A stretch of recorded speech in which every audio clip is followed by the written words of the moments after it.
লেগিয়ানত 3 ৰাতি থকাৰ পাছত আমাৰ সময় হ'ল আন এখন ঠাইলৈ যোৱাৰ আৰু সেয়েহে 10 মান বজাতে আমি চেক আউট কৰিলোঁ। নাই একো নাই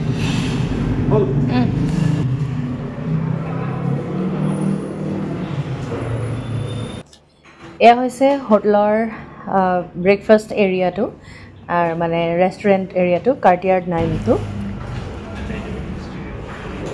Ira, say hi. And bye also.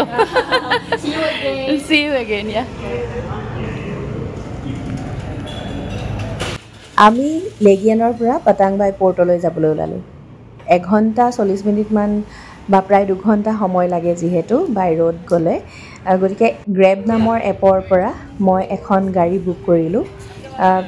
Indonesia হওক, থাইলেণ্ড হওক, নহ'লে ভিয়েটনাম হওক, গ্ৰেব এপটো খুব জনপ্ৰিয় বুকিঙৰ বাবে।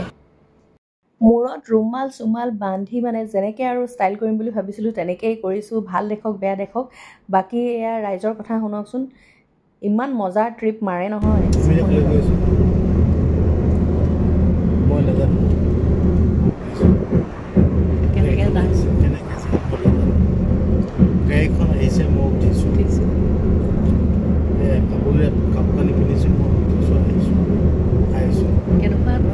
মজাকৈ ট্ৰিপ মাৰিছোঁ মই একো চিন্তা নকৰাকৈ ক'ত যাম মই একো নাজানো। ঘৰলৈকে লৈ যাওঁ নি নহয় ঘৰলৈ নাযাম, টোটেল 15 দিন হ'ব লাগিব, তাৰপিছতে ঘৰলৈ যাম।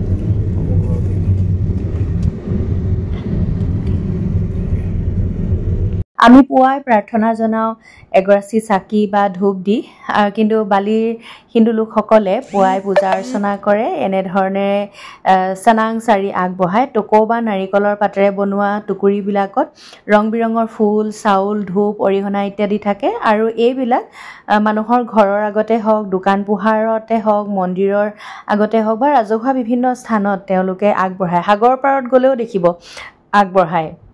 গতিকে এইটো এটা জানিবলগীয়া কথা আমি জানিলোঁ। এয়া আমি গৈ পালোঁগৈ পাটাংবাই পৰ্ট আৰু ইয়াৰ পৰাই আমি গিলিটিলৈ যাত্ৰা আৰম্ভ কৰিম।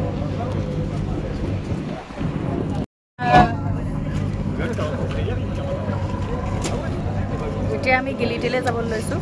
য়েছ, টিকেট গিলিটি চিনেমা চাম।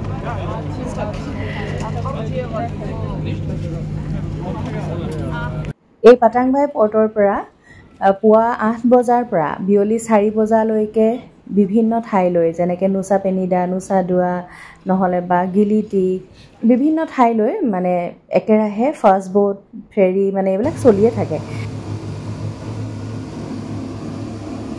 আমি ফাষ্ট বোট বুকিং কৰিছিলোঁ। ভিতৰত একদম ধুনীয়া বাছৰ নিচিনা ব্যৱস্থা, একদম AC, আৰু বাহিৰত কিন্তু মানুহবিলাকে বহি যাবলৈ, প্ৰায় মানুহবিলাকেচোন এনেকৈ বহি যাবলৈ ভাল পায় ৰ'দ লৈ লৈ। আমিও গৈ এনেকৈ এনজয় কৰিলোঁ, কেনেকুৱানো লাগে চালোঁ আৰু থিয় হৈ মেলি। তাৰপিছত আহি আকৌ ভালকৈ বহিলোঁ। বাৰু যি কি নহওক, এতিয়া আচল কথাটোলৈ আহোঁ। মই একেটা কোম্পানীৰ পৰাই মানে যিখন বোট বুকিং কৰিছিলোঁ সেই কোম্পানীটোৰ পৰাই মই গিলিটিৰ পৰা পাটাংবাইৰ পৰা গিলিটি, গিলিটিৰ পৰা নুচা পেনিডা, একদম নুচা পেনিডাৰ পৰা চানুৰলৈকে 3টা ৱেৰ কাৰণে মই বুক কৰিছিলোঁ আৰু আমাৰ প্ৰতিটো ৱেত প্ৰতিজন মানুহৰ 2000 টকাকৈ এটা টিকেটত পৰিছিলে। তাৰমানে আমি পাটাংবাইৰ পৰা গিলিটি, গিলিটিৰ পৰা নুচা পেনিডা, নুচা পেনিডাৰ পৰা চানুৰলৈ 3টা ৱে 4000 টকাকৈ 12000 টকাত আমি টিকটসমূহ লাভ কৰিবলৈ সক্ষম হ'লোঁ। মই যিহেতু 3টা ৱে একেলগে বুক কৰিছিলোঁ সেইকাৰণেহে তাৰমানে গড়ে 2000 টকাকৈ পালোঁ টিকেটখিনি, নহ'লে প্ৰায় 2500-2700 মান টকাকৈ হয় এটা টিকটত। গতিকে এইটো এটা ইনফৰমেশ্যন আপোনালোকলৈ দিলোঁ। আপোনালোকে পাটাংবাইতে অনলাইন কৰিবও পাৰি, এজেঞ্চিৰ থ্ৰুদি কৰিব পাৰি, আৰু মই সেইটোকে নকৰি যেনিবা ডাইৰেক্ট পৰ্টলৈ আহি নিজেই কথা পাতি তাতে বুক কৰি ল'লোঁ। ঠিক আছে। তাৰপিছত এনেধৰণে মুখৰ আগতে অকণমান বোলো সাগৰীয় বতাহৰ অনুভৱ লৈ লৈ বহি বহি গৈ পালোঁগৈ আৰু এয়া গিলিটি। গিলি টাৱাংগন হৈছে লম্বকৰ নৰ্থ ৱেষ্ট কষ্টত থকা এটি সৰু আইলেণ্ড। ইয়াত 3টা আইলেণ্ড আছে, গিলিটি মানে টাৱাংগন, গিলি মেনু আৰু গিলি এয়াৰ। এই টাৱাংগনলৈকে সকলোবোৰ আহে। ইয়াত আটাইতকৈ ভাল লগা কথাটো হৈছে কি, ইয়াত কোনো ধৰণৰ গাড়ী মানে দেখা নাপায় ইয়াত কেৱল চাইকেল আৰু এয়া ঘোঁৰা গাড়ীৰে মানুহে অহা যোৱা কৰে আমি থাকিবলগীয়া ঠাইটোলৈ এই ঘোঁৰা গাড়ীতে উঠি ল'লোঁ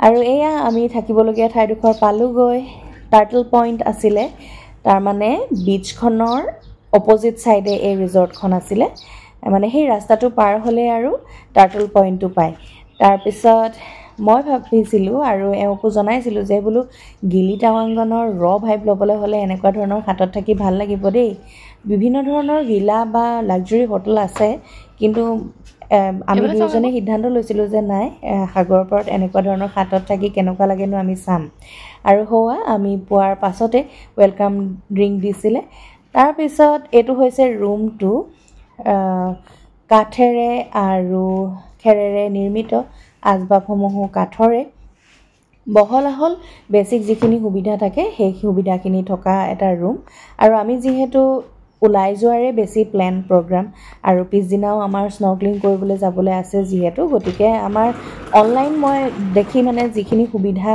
লাভ কৰিম বুলি ভাবিছিলোঁ সেইখিনি সুবিধা সঁচাকৈ পাইছোঁ আৰু সেইকাৰণে পছন্দও হ'ল আৰু তাৰ পিছত বাথৰুম এয়া আহল বহল চাফ চিকুণ বিশেষকৈ সেইকাৰণে আমি ধুনীয়াকৈ তাতে থাকিলোঁ আৰু ওয়েলকাম ড্ৰিংক ল'লোঁ ফ্ৰেছ হ'লোঁ তাৰ পাছত তাতেই চাইকেল বুক কৰি আমি সিদিনা ওলাই গ'লোঁ